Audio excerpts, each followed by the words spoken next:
going on? It's Chase B. We are on the roof of the crib right now on the west side in New York City. Big L, rest in peace.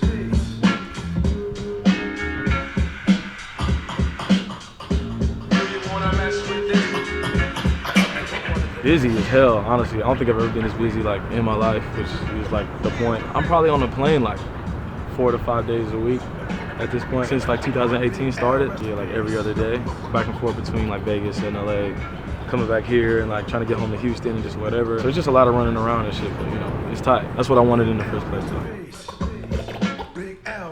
Like when I first started DJing, I was like, yo, I'm about to be like the older school young kid that, you know, like has this like grip on like 90s hip hop and whatever. Moving along, you just realize that, all right, now I need salsa music for this type of situation. Now I need house music for this, you know, so now it's just this huge melting pot of just shit that you need for any whatever situation. The first 20 minutes are always just kind of like figuring out the room. I try to pick out like one person every couple of minutes and make sure like that person's having a good time, and it just kind of like rotates all over the room, so at the end of the day everyone's, you know, like satisfied. But I don't like to compromise either. Like I'm not about to play some whack shit. I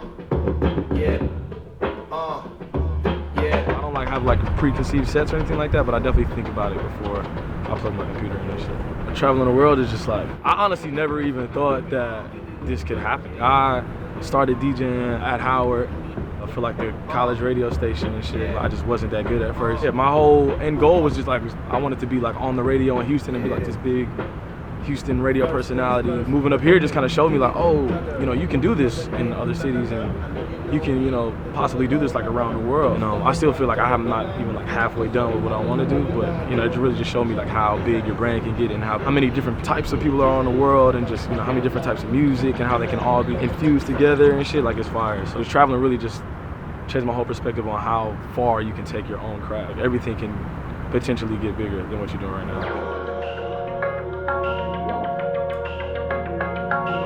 Being from Houston is like, honestly, like I thank God for it like every day. But it's just like an untapped culture. Houston people are real, like they're gonna give it to you straight. They don't really, you know, we're not like the most outgoing, just like bubbliest people, you know, we kind of like stick to what we know.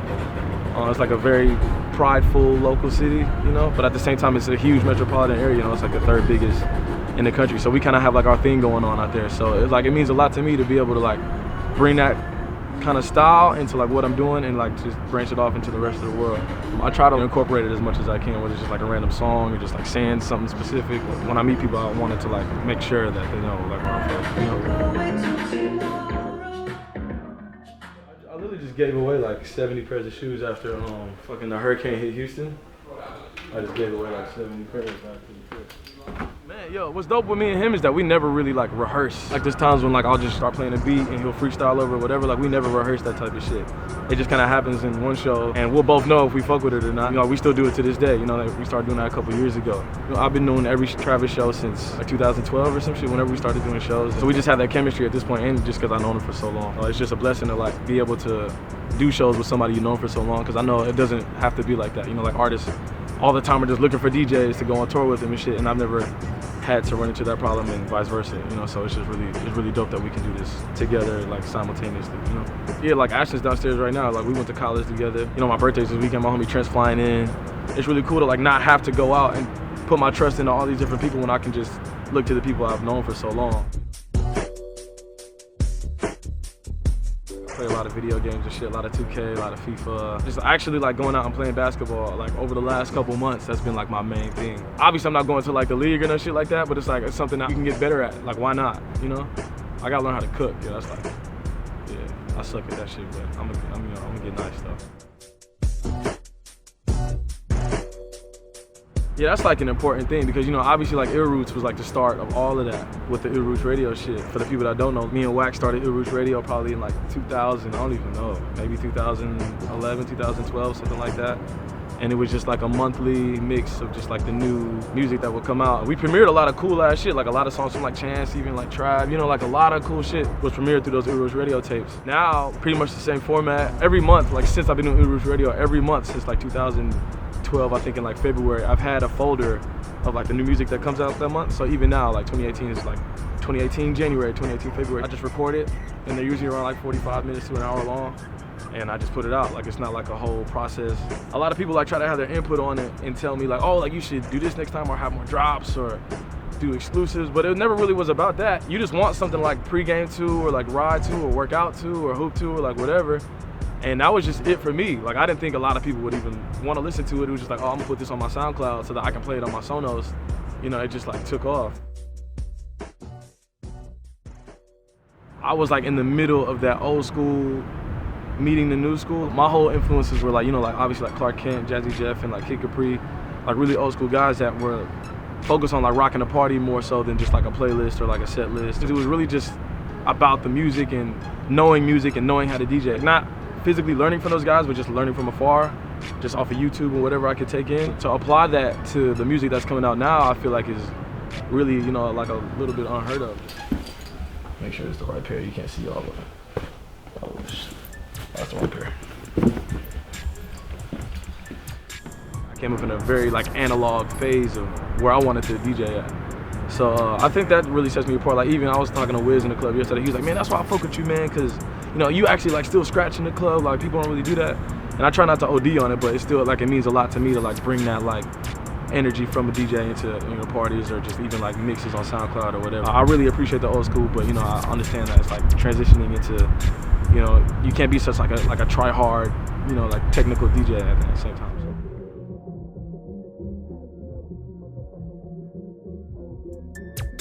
Hosting, it means a lot. You know, it's different now because like all the streaming, like the artists that are out now, like all of them came up under Gangsta Grills and whatever. Like it's not as big anymore, but that was like a big part of like why I even started DJing in the first place. So yeah, Cactus Jack the label, man. It's still early right now, but you know, we got Smoke Perp, Sheck West. We're always looking, you know, for more people and shit. We're about to lock in some other ones like really soon. I can't talk about right now, but it's, you know, everybody like aligns with the brand really in a really natural way and shit. That's what we're working on right now. And obviously just getting Travis' album out. I'm working on my album and shit. So it's a whole bunch of shit I just been, you know, just brainstorming for like the last couple years. And now I feel like I'm finally at a point where like the brand is big enough, the demand is big enough. I want to put something out that feels right to me, just kind of in my own way. Because I'm not like, you know, I'm pretty low key about everything that I do. So it's just me figuring out how I want to put out the music and when I want to put out the music, which is going to be soon. But, you know, it's going to be fun though when I do that.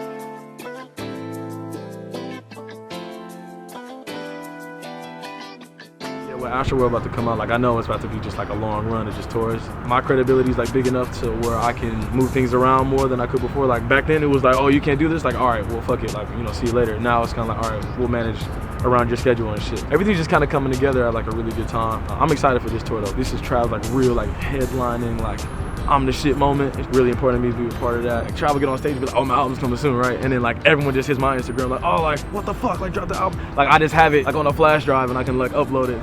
That's like the most annoying part, but it's fun though. This shit, it's funny as hell. We used to like never go home at all. Like I used to go home like twice a year type of shit.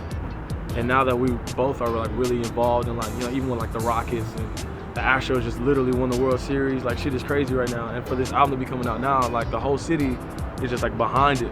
It's just like a really good time for us and for the city. Houston just has like a really big impact on this album, just like sonically. Now like we actually like have houses in Houston. It's like a different type of feeling than before. Like this is where we can actually go back and kind of like bring people to our world and be like, yo, this is like Missouri City, this is Houston. It just means a lot that all my hard work, just like DJing on like my mom's kitchen counter to now, shit is like surreal. My parents aren't like into music or in the music industry at all. Like it was all just on me to kind of just figure it out. Like I dropped out of school, moved up here, and you know, like New York City just really like gave me a shot. With any craft, it's like you can literally just take it and take it as far as you want to go. Like I can't even like reiterate that shit. Like I didn't think shit could be like this crazy for me. You can't act like you want to do it. Like you have to literally like have no plan B and be like, yo, this is what I'm gonna do with my life.